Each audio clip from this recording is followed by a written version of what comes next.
Една од попознатите фрази на Шекспир покрај она Азарити Бруте е разделбата е сладка тага. Звучи малку противречно, кога во комбинација тагата ќе се стави со некаква сладост, еме тага, еме сладка тага. И можеби нештата стануваат јасни ако се има во предвид дека тоа е кажано од една тинејџерка. Тинејџерите ретко говорат, не се бара нели логика кај нив, посебно ако станува збор за влюбена тинејџерка. Именно ова дејство е во, или ова фраза е кажана на почетокот во првиот чин на Ромео и Јулија, кога се среќаваат тие двајца млади и се влюбуваат во прв поглед, меѓутоа треба да се разделат и тоа носи тага.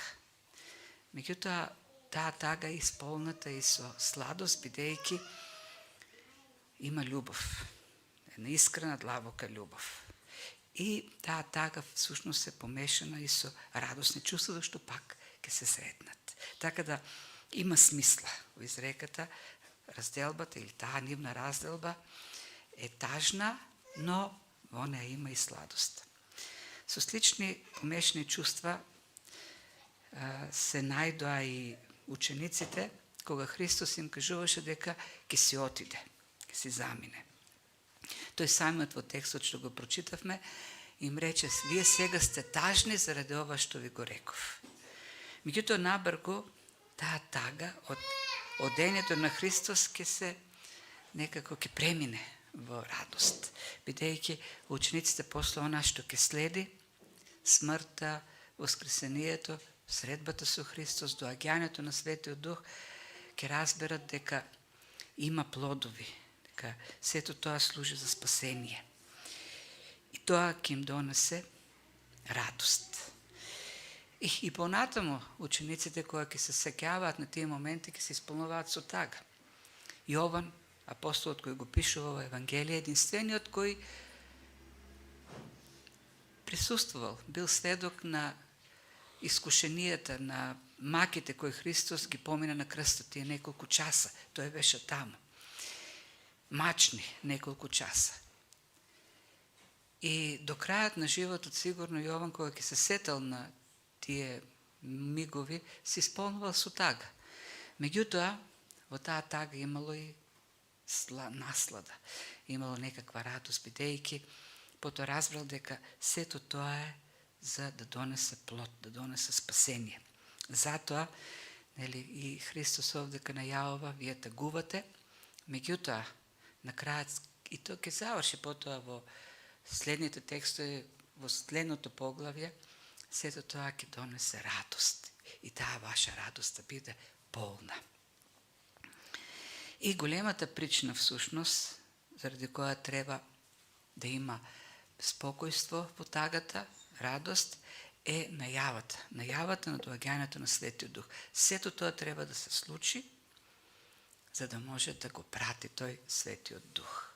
Ако Христос не се замине, не отиде, а одењето, всушност, е неговото, се оно што следи понатаму. Крстот, смртта, воскресението и враќањето кај Отецот, сето тоа е предуслов. Сето тоа ги исполнува условите за да може Светиот Дух да дојде и да го продолжи Божјото дејство. Ајде да видиме сега како сето тоа нели го кажува Христос. Но затоа што ви го кажав, ова срцата ваше се исполнија со тага. Но јас вистината ви ја кажувам, подобро е јас да си отидам, зашто ако не си отидам, утешителот нема да дојде кај вас.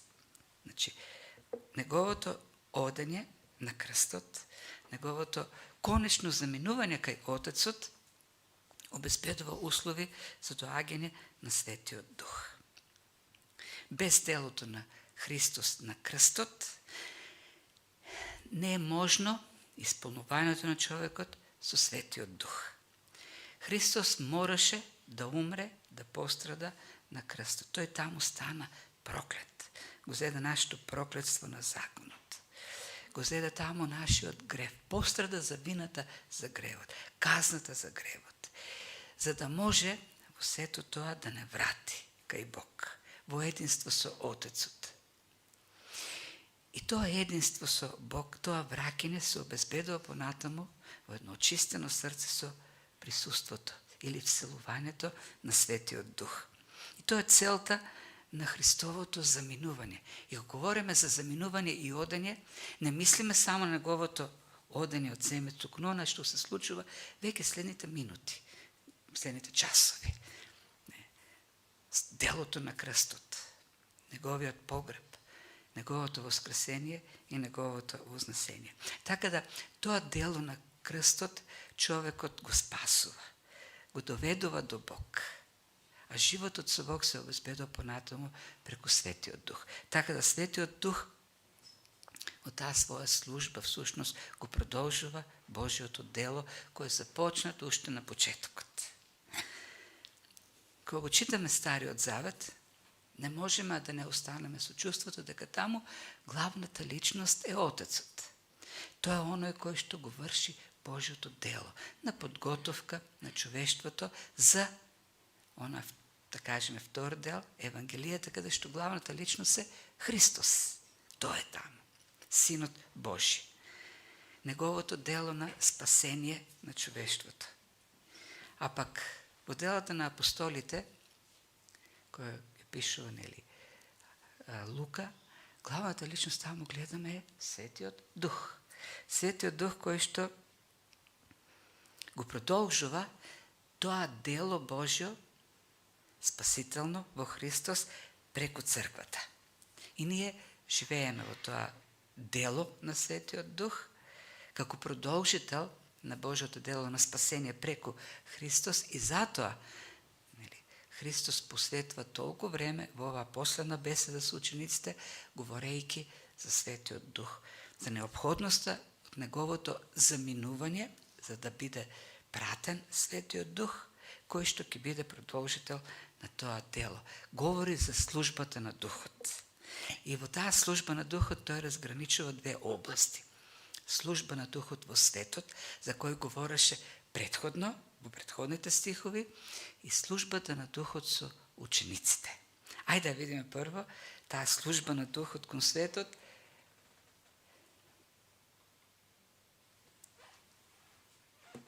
И ова мислам дека е единствено место во Светото Писмо, во Новиот Завет, каде што Христос говори, или каде што воопшто се говори за таа служба на Духот во светот.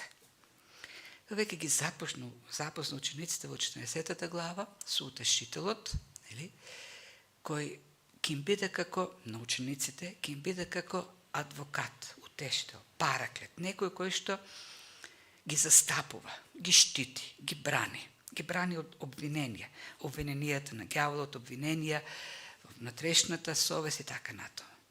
А овдека пак во однос на светот гледаме една друга функција на обвинителот, пак во таа некаква судска област.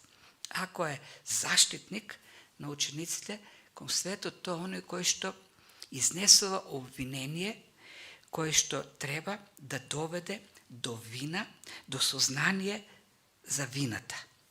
И го дели, всушност, ја дели таа служба во три области: за грев, за правда и за суд. Ке видиме, нели, кои се тие. И тоа е едно дело што е ставено овдека од Христос во еден непријателски контекст на светот. Сеќавате, минатиот пат говоревме за омразата на светот. Светот е тој систем кој што е во бунт против Бог. Не ја сака вистината, не ја сака правдата. Се спротивставува на Бог, се спротивставува на неговата намера, неговата воља. И тој систем е таков бидејќи лежи, како што вели Јован понатаму, пак во првото послание, 5 глава, 19 стих, лежи во зло, или лежи во злото дадено како систем, како принцип, лежи во злиот, даден е како субјект тој свет, тоа зло. Светот лежи. Или сликата, или зборчето што го употребува овдека Јован е како бебе кое спокојно спие во прегратката на мајката. Така светот е во прегратката на злиот. Заспан, во кома. И не може никој да го разбуди. Дејството на светот единствено произлегува од изворот на тоа дејство, тоа е злиот или злото. Затоа дејствата на светот се зли. Затоа светот е спротивставен на Бог, бидејќи удобно си лежи во прегратката на злиот, мотивиране од злиот. Движечката сила на дејствата на светот се злиот. И тоа е една состојба на светот, на заспаност, или во Ефесијаните 2 глава, едно мртвило. Не можеш ти да го разбудиш, не можеш да го излечеш од таа состојба. Кој може мртов човек да го поттикне да оживе и да почне да прави нешто? Мртов. Буткај го, туркај го, викај му. Мртов. Тоа е состојбата на светот. Лежи, спие во злиот. Светиот Дух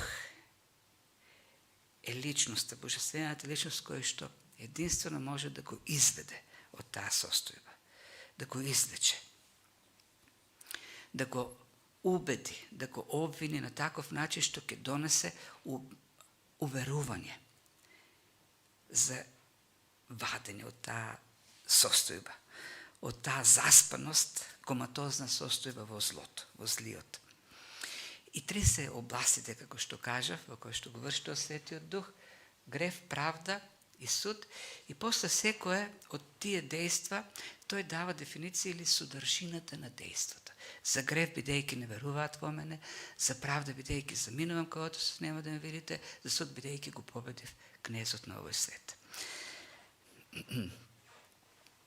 Духот, вели прво, светот треба да биде изобличен, да биде убеден, да биде обвинет, да има едно јасно обвинение кое светот ќе го осознае за својата состојба на грев. И овдека гревот е воеднина, не за гревови, воеднина, како гревот е даден како суштина. А суштината на гревот, или она што ја исцрпува содржината на гревот, е неверието. Светот, како систем, почива на неверие, безбожност, отфрлање на Божите принципи, вистини, бидејќи не верува во нив. И причината поради која што светот се однесува така како што се однесува е неверието.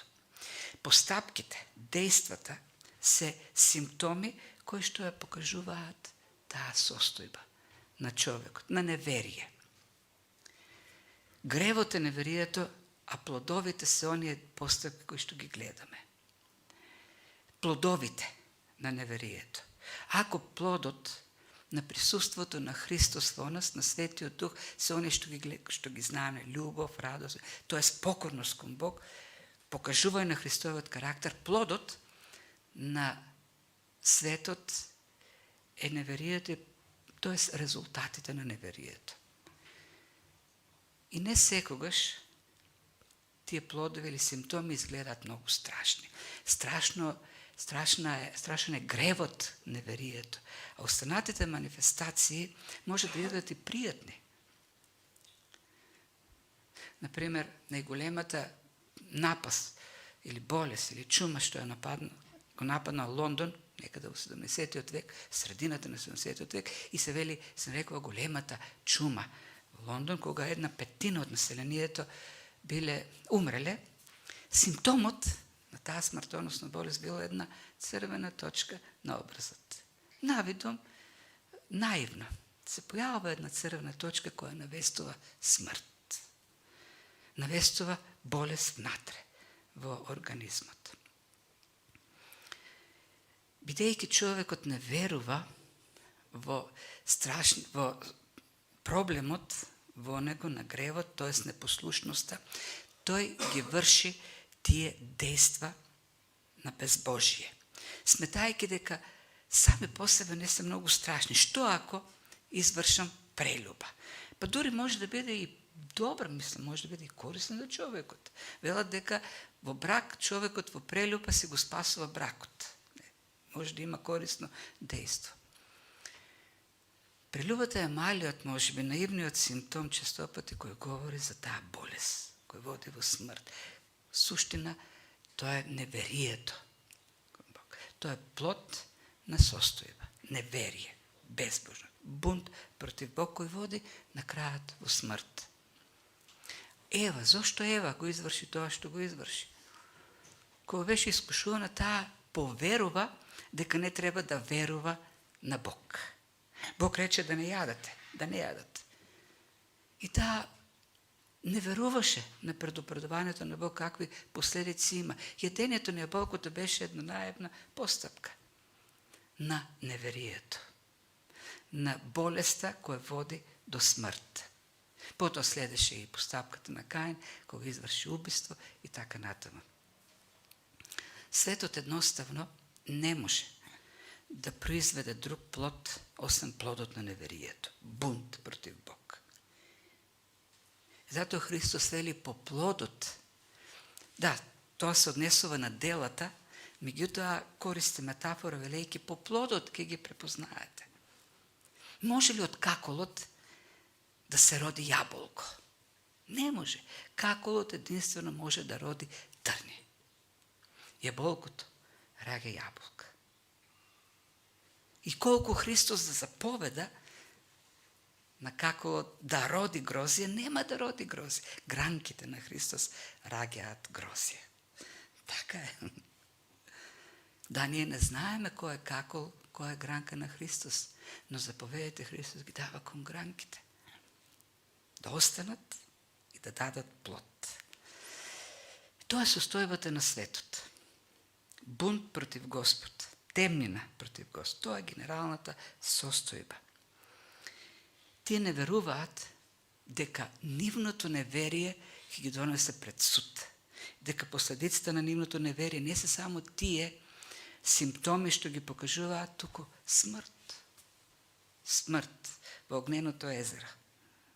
И тоа е генералната состојба на светот. Бунт против Бог.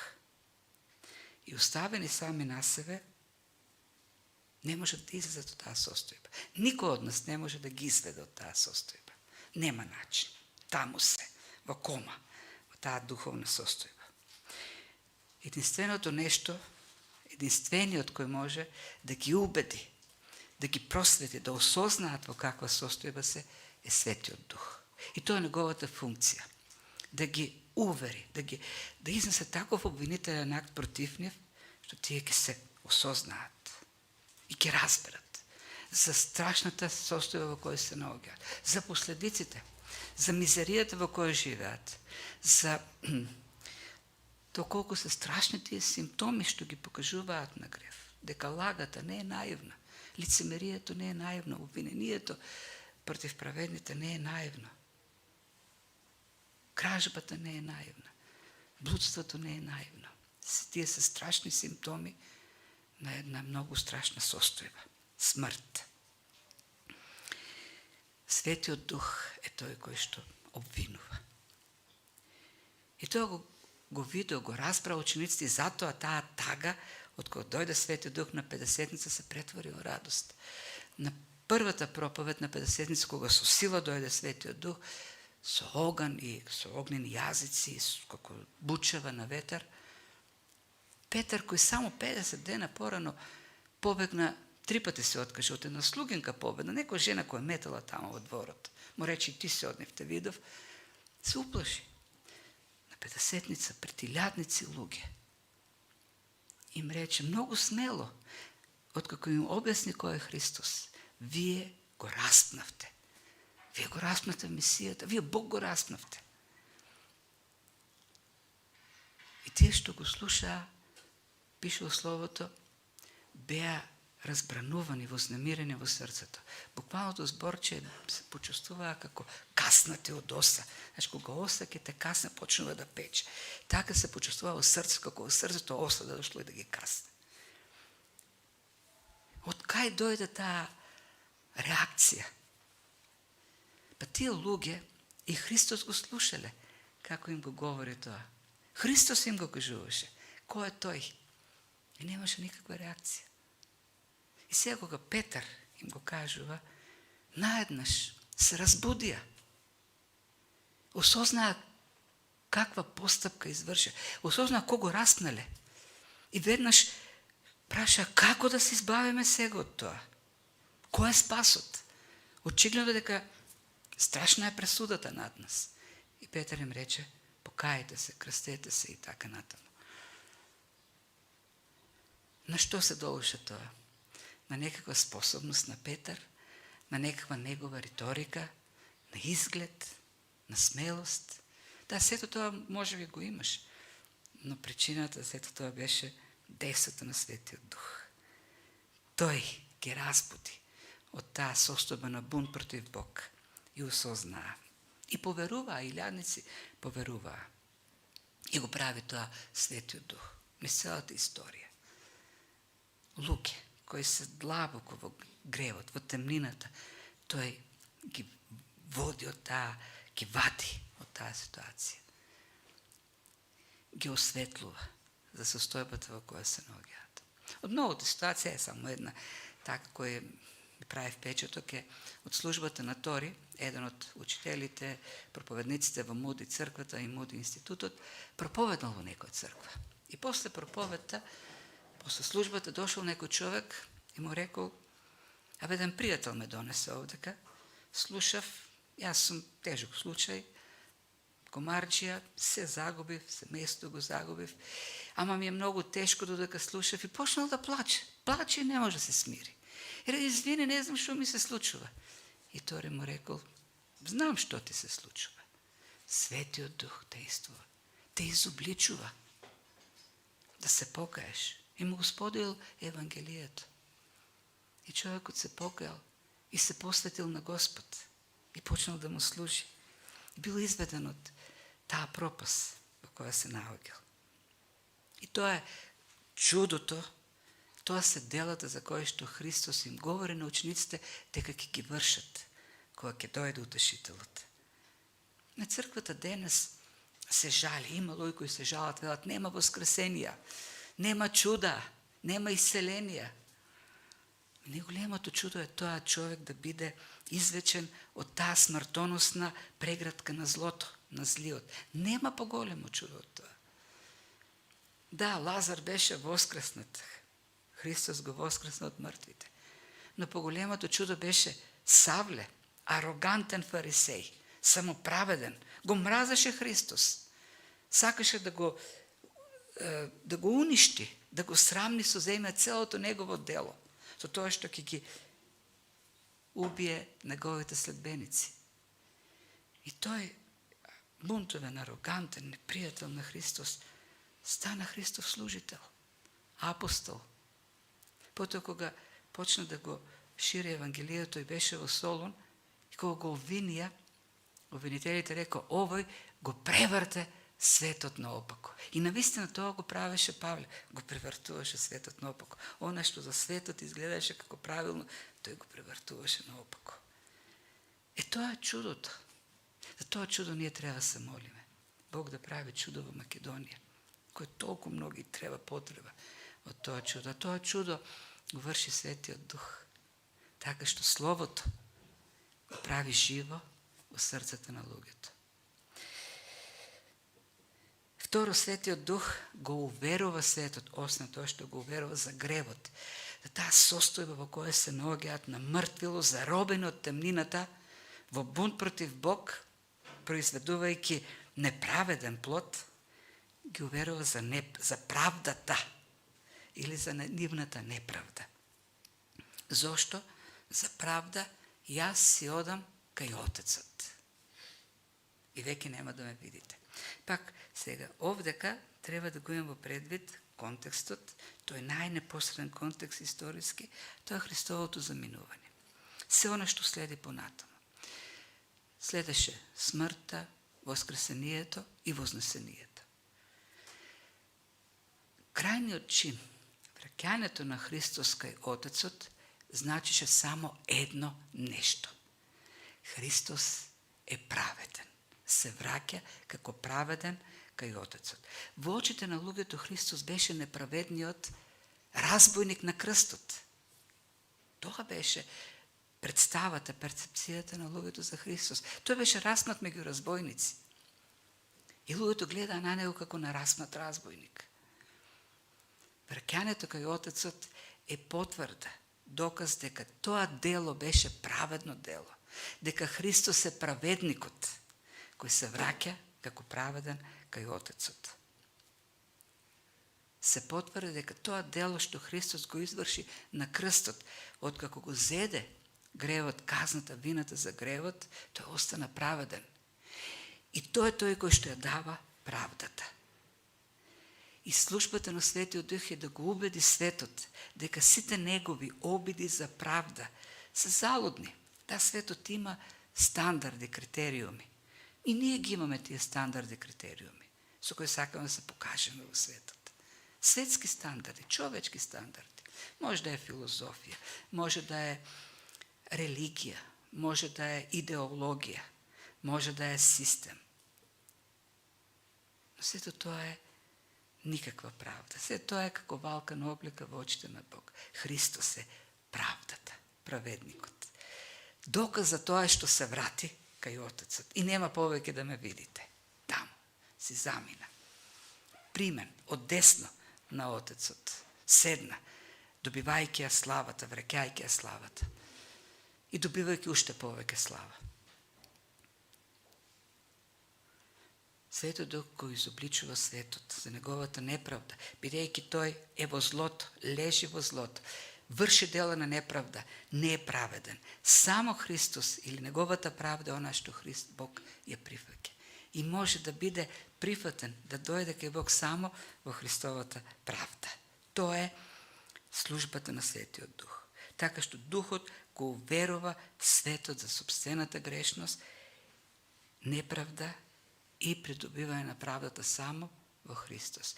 И не може човек да биде убеден од таа негова неправда без тоа изобличувачко дејство на Светиот Дух, надприродно дејство. И трето вели за суд. А што е судот? Дека кнезот таму на крстот беше смачкан. Главата на змијата беше смачкана. Тоа е. Оној во кого што лежи светот, злиот, е победен. Победен е системот, победени се сите оние кои што припаѓаат на тој систем. Конечната пресуда на кнезот на овој свет, конечната пресуда на светот кој што припаѓа на сатаната е огненото езеро. Тоа е конечно. Сите оние што припаѓаат се победени. На кнезот на овој свет, на сатаната се победени. Тие завршуваат на крајот, како што гледам, во огненото езеро. Тоа е сликата што овдека Христос ни ја покажа. Она истата слика што апостол Павле во 2 Коринтини 2 глава ни опишува за триумфалната поворка. Идејата или контекстот, историскиот, се оние триумфални поворки кои се организирале по повод дочек на генералите кои се враќале од победи. Тие биле причекувани со овации, триумф, сите извикувале триумбано, значи победа, напред оделе генералите или генералот, по неговите војници, а на крајот обезоружени, изложени на срам победените. И во Колосјаните, 2 Колосјани 14-15 стих Христос вели дека ги разоружа началствата и властите и ги изложи на суд. Имајќи во пред истата таа илустрација што ја употреба Павле пак во Ефесијаните 2 глава. Дел од таа поворка се оние што припаѓаат на генералот, војниците.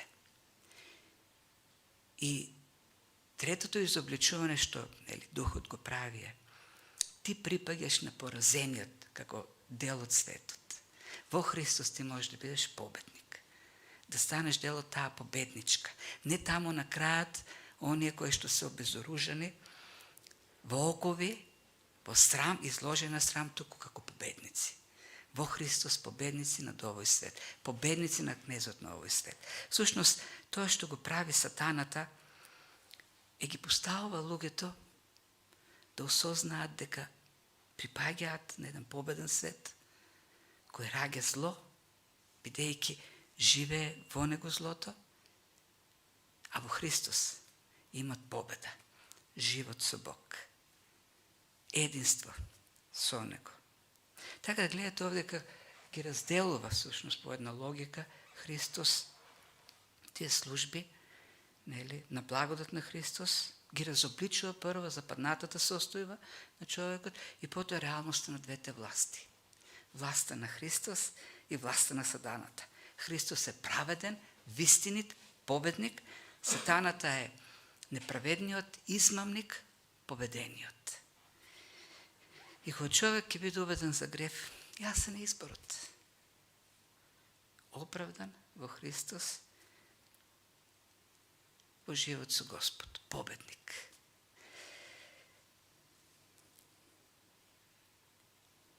Нема да навлегувам тука сега за нели тие теолошки доктринални системи.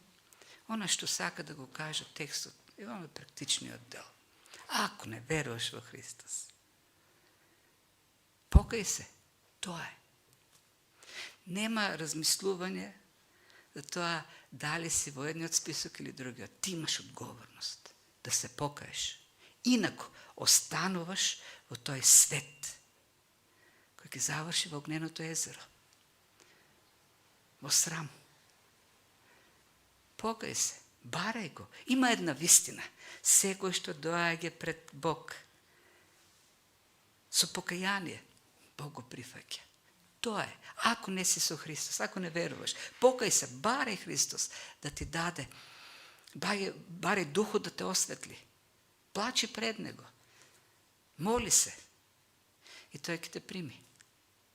И ќе бидеш во Неговата победничка поворка. Изобличен од гревот, изобличен за неправдата и во Христовата правда прифатен од Бог. Тоа е вистината. Покај се. Тоа е предупредувањето. Не чекај, покај се, барај од Бог да ти даде просветление. Барај од Бог да ти го отвори срцето, да ги примиш тие вистини. Тоа е твојата должност, имаш должност и немаш оправдание, немаш извинување, ако останеш во светот. Таму те очекува судбината на твојот кнез. И тоа е, се може тоа да биде и процес. Не гледаме со животот на Павле како беше тоа.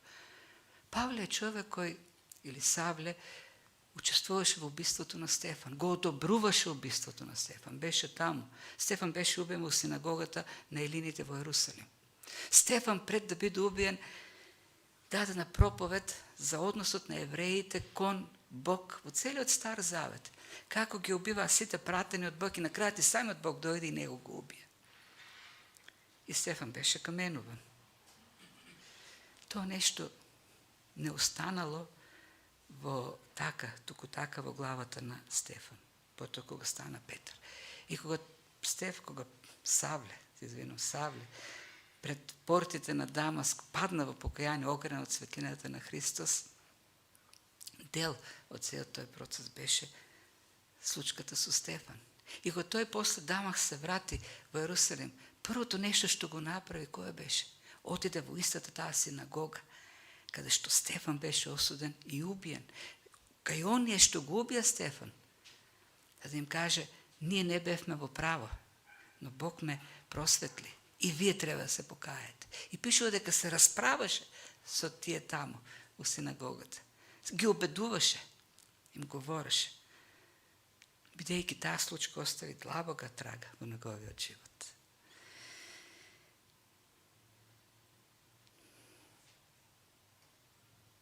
И така, тоа се службите на Духот во светот.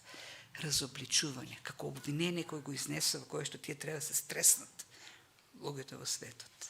И да побарат правда од Христос, да побарат царство вечно, кое победува. И Христос вели, уште многу имам што да ви кажувам, но сега не можете да носите и кратко е времето, меѓутоа ќе дојде Духот на вистината. Духот на вистината. Вистината во Евангелието според Јован е Христос. И затоа и овдека е со главна буква вистината. Духот на Христос. Христовиот Дух. Да, секако станува збор за Светиот Дух.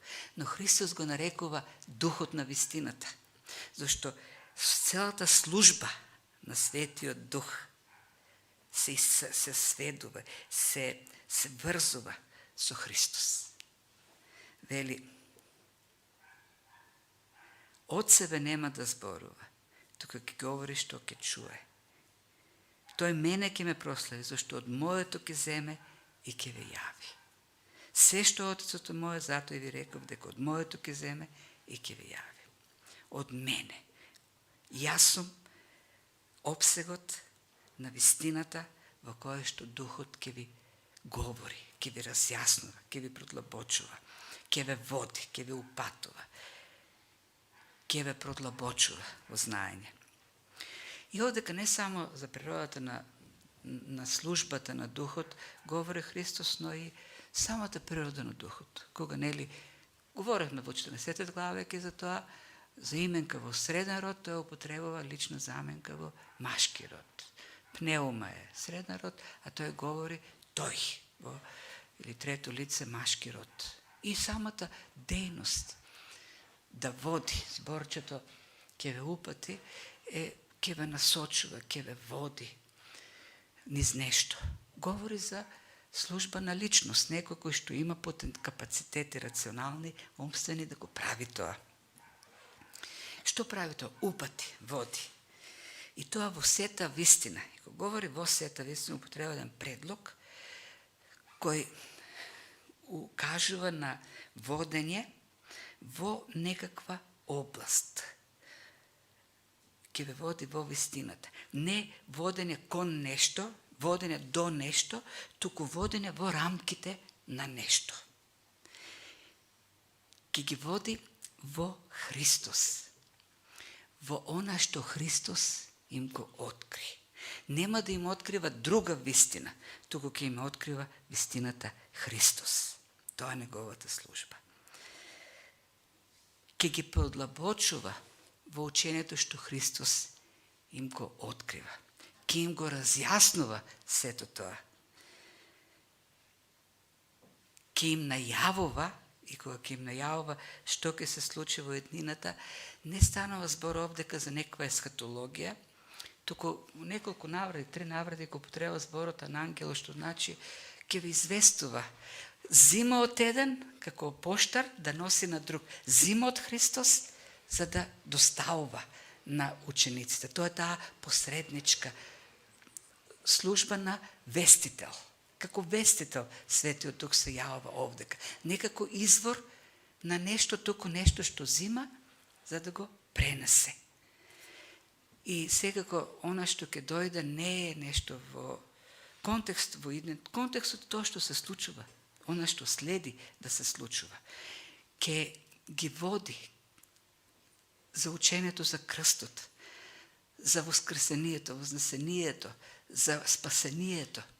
Тоест, се она што учениците го слушаа, но не можеа да го разберат, не можеа да носат. Светиот Дух е тој што ќе ги разјасни тие вистини. Во сета вистина.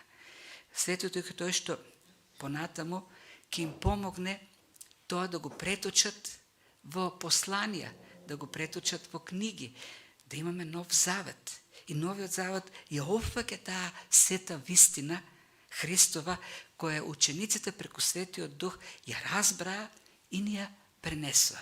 И како што Светиот Дух на апостолите им говореше од Христос и во рамките на Христос и е пренесено во рамките во Светото писмо, така ние сме ограничени во нашето поучување во рамките на она што ни е откриено од апостолите преку Светиот Дух.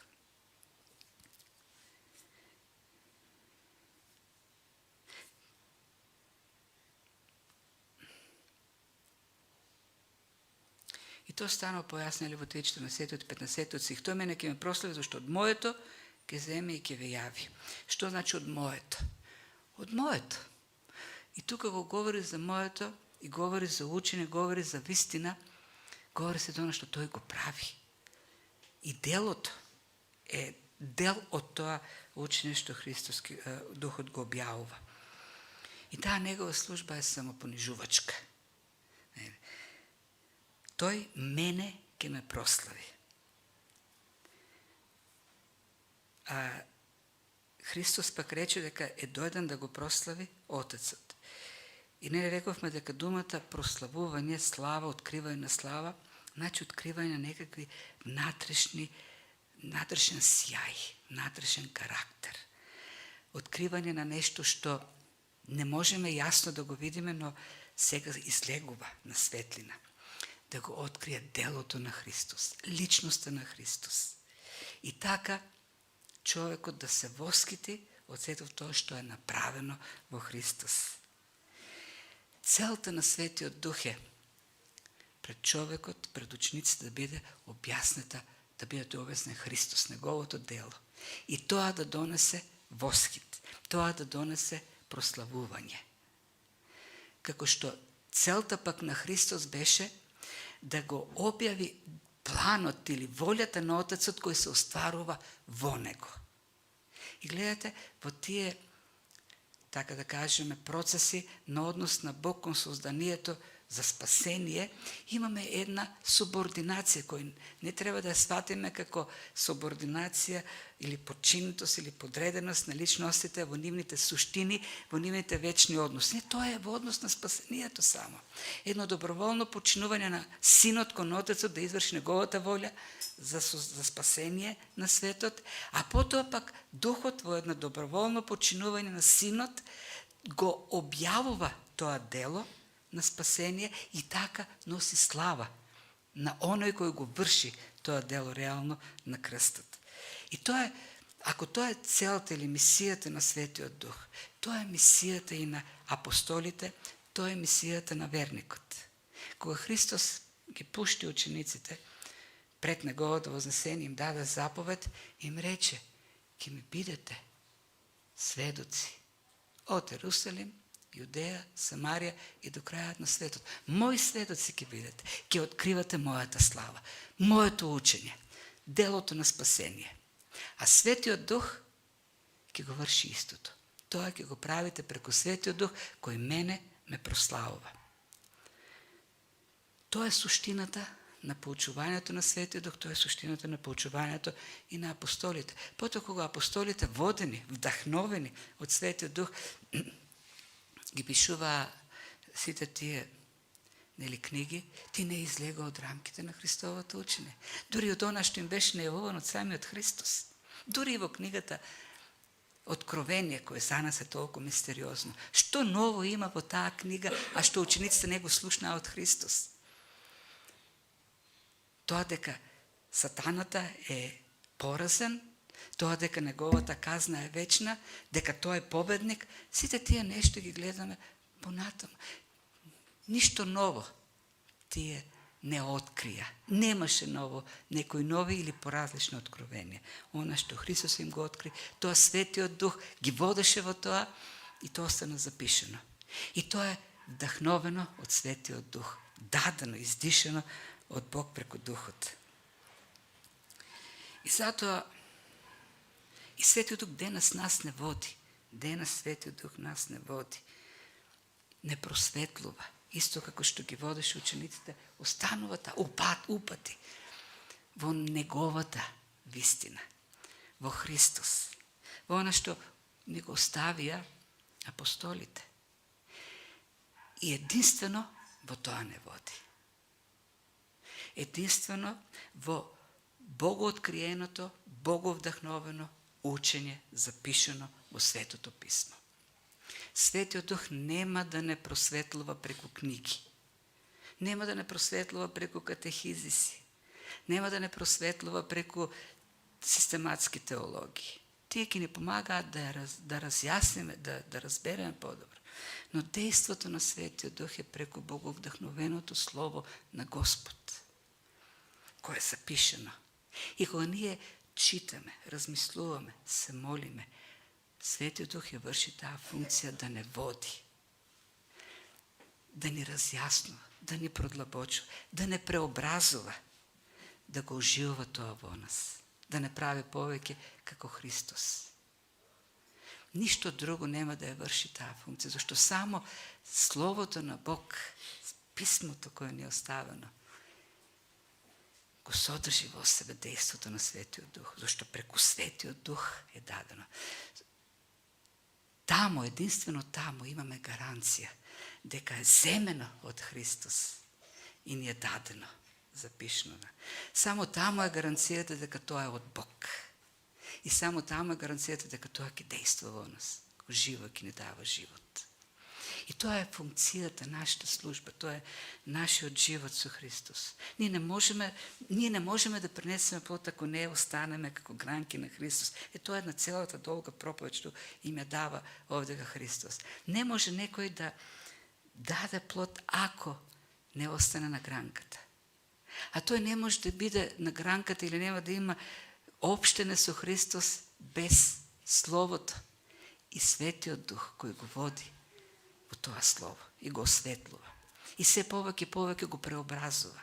Што е тоа човек да носи плод, ако не животот на Христос преку Словото да се всела во нас и резултатот на тоа да биде тој живот представен преку плод, преку карактер, преку живење.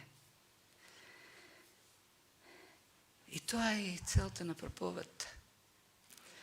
Еден проповедник има сериозна одговорност.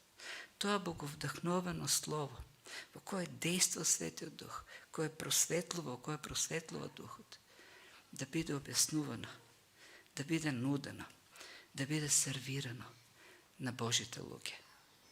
Зашто единствено преку Словото на Бог, Светиот Дух ќе действа во срцето на Божите луѓе. Зашто тоа Слово е Христово. Зашто Словото е Христос. Проповедта на Словото на Бог е проповед на Христос. Вселувањето на Словото во нас е вселување на Христос. Светиот Дух ја продолжува службата на Христос преку црквата. На вознесениот Христос. Така што обезбедува уште поблиско присуство на Христос во животот на верникот.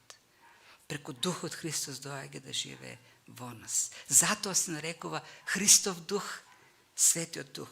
Зашто Светиот Дух ја врши службата на Христос, целосно подчинет на Христос, да ни го донесе Христос во нас.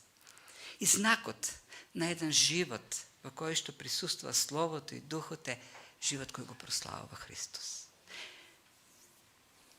Целта на крајот на краиштата на нашиот живот, целта на нашата проповед е Христос да биде прославен на крајот.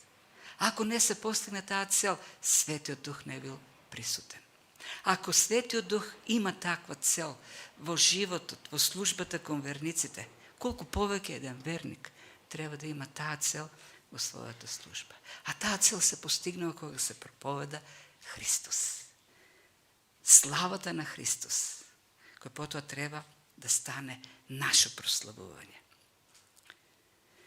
Знаете, ние ги губиме тие стандарди, бидејќи сме луѓе и се влијаеме од светот. И ние многу пати говориме за добра проповед. Што е добра проповед? По кој стандард? По стандардот на современите стручњаци за комуникација, комуниколози? Кој е тоа? Добра проповед според елинистичките реторици од први век? Павле ги тргна и рече, нема да зборам како нив.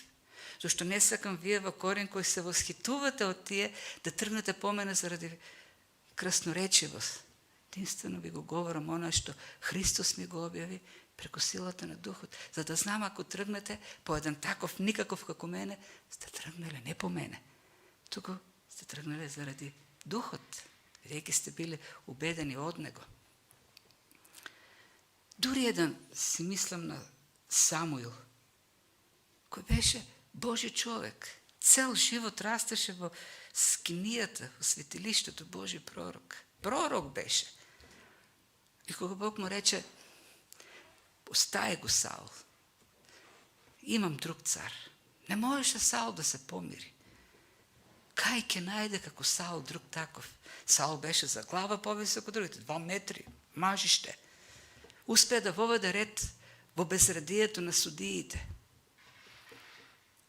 И му рече, ништо, ќе одиш кај Есеј, дамо.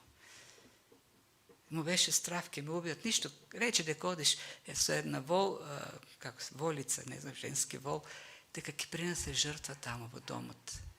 И отиде. Не знаат тие во домот што се случува, јас и немаше врска. И ме рече, ај покажи ми ги, деца има го покажа првиот. Тој бил, кога го видел Самуил, рече, ова е, види го каков е, и тој висок, како достојна замена на Саул. 1,90 м, мускуле, силен, во војничка опрема, со мечот, зашто нели во војна беа. И тогаш Бог му рече, ти гледаш на лице, не гледаш на срце, јас гледам поинако од вас. И на крајот кога го донесува Давид дури не беше таму. Давид се појавил после 5-16 стиха. Сите се изредија. Овој ли ќе биде заменикот на Саул? Детенце некакво таму. Меѓутоа Бог гледаше што има во тоа срце. Срце покорно на Бог, послушно на Бог. Срце кој сака да му принесува слава на Бог. Зошто го кажам тоа? Зашто ние се импресионираме од светските критериуми, од критериумите на луѓето и сега. И сега како да го проповедаме Словото? Па како? Треба вака и вака. Нема ништо од тоа да го донесе Светиот Дух. И живото Слово. Послушноста, подготовката, во покорност, послушност и молитва. Тоа Слово да биде правилно представено преку Светиот Дух и таму, во срцата на верните луѓе, па оние кои не веруваат, да бидат убедени во истината. Таму да даде живот. Тоа е целта на проповедникот. Ако тоа се пропушти, се е најпразно. И неубавата.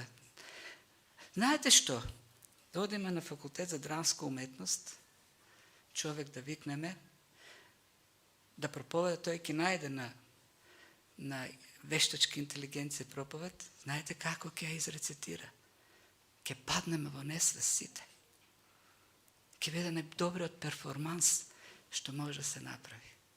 Ќе има најдобрата подготвена проповед со цитати од највеликите теолози во историјата. Со реторика. Ама без Светиот Дух. Тоа го кажува овдека Христос. Светиот Дух кој носи живот преку Словото на Господ. Самиот Свети Дух се почини, се самопонижи, за да го прославува Христос, бидејќи само во Христос е спасението на грешниот човек. Нема друго спасение. Тоа е нашето, да одговориме на Духот. Да растеме во благодата и познавањето на нашиот Господ и Спасител Исус Христос. Познавањето во нашиот Спасител, значи познавање во Словото. Водени од Светиот Дух. Да, тоа е процес. Растеш. Има еден проповедник, Стивен Луис Джонсон, успоредува спасението со огромна земја која ти е дадена на подарок. Без непрегледна. И ти почнуваш да ја усвојуваш. Како што се усвојува материјал за учење. И како што го усвојуваш така, таа земја, така добиваш благодати. Меѓутоа непрегледна и продолжуваш. И бидејќи непрегледна, тоа е вечен процес. Јас мислам дека во вечноста ќе усвојуваме се повеќе и повеќе од тоа спасение, од тоа познавање. Од тоа растеш во познавањето на Христа, зашто тоа е непрегледен. И тоа ќе носи радост. Да, има така. Учениците сегаш кога ќе се подсетеа и после, нели, нема спасен, после нивната служба кога служеа, кога ќе се подсетеа на тие денови последни на Христос, паѓа во тага. Имаше радост. Имаше наслада зашто таа тага водеше кон благодати, спасение. Светиот Дух дојде. Христовото одење го донесе Светиот Дух, а преку него го имаме повторно Христос во нас. Да, Господ седи од десно на Отецот, сега, но тој е се присутен. Присутен е во нашите срца преку Светиот Дух. И сме богати. Сме наследили толкава земја, непрегледна, славна, да истражуваме секој ден, да растеме во животот што Господ го придоби за нас, скапо плакајки на крстот. Го имаме ли тој живот? Прашањето. Што го осудува човекот? Неверието. Како живееме секојдневно? Нашите постапки во деликатните ситуации, нашите избори во деликатните ситуации покажуваат веруваме ли на светот и неговите стандарди или веруваме на Божите принципи, на тоа што ни е откриено во Словото. Веруваме ли дека светот ќе ни осигури безбедност, светот ќе ни осигури добар живот, ќе ни даде леп, или пак тоа го прави Христос преку послушноста на Него. На која правда се надеваме? На нашата, која е како партал. На што се надеваме во животот? Собствените сили, собствените можности, или во послушност сметаме само на Бог. И на крајот на краиштата, кои победи, кои успеси за нас значат престиж? Христовите или светските? Кој е нашиот кнез во животот? Ако не се поверувал, или он нешто слушат, или тука, или преку интернет, исповедај го својот грев, својата оттугеност, својата припадност на злото и довери се на Христос. Прими простување, очистување и вечен живот. Бог ги прифаќа сите кои со покаяние доаѓаат кај Него. Нека Бог сите нам ни помогне по благодат да живееме во целосна зависност од Него. Амин. Ајде да се молиме на крај. Небесен Татко, ние те пренесуваме пофалба, благодарност, бидејќи ти не откупи. Ти накупи за себе со скапата крв на Твојот Син. Преку неговата совршна жртва ти, Господи, не доведе во Твојот народ. Тој не е мал сигурно, тој е безброен. И ние што поверувавме ти благодариме и признаваме дека се од Тебе и еден ден ќе бидеме прославени. Затоа сега те славиме Тебе и те молиме во меѓувреме дај ни сила да одиме по духот. Да знаеме дека сме победници во Христос и така да живееме како победници, како добри и верни сведоци за Тебе. Ние имаме сила за тоа од Светиот Дух, зашто ти благодариме. И сега те молиме да не благословиш, да не пазиш од искушенијата, да не огрееш од Твоето лице, да бидеш милостив, да ни дадеш мир. Го молиме тоа, небесен Татко, во името на Твојот Син, нашиот Спасител и Господар, Исус Христос. Амин.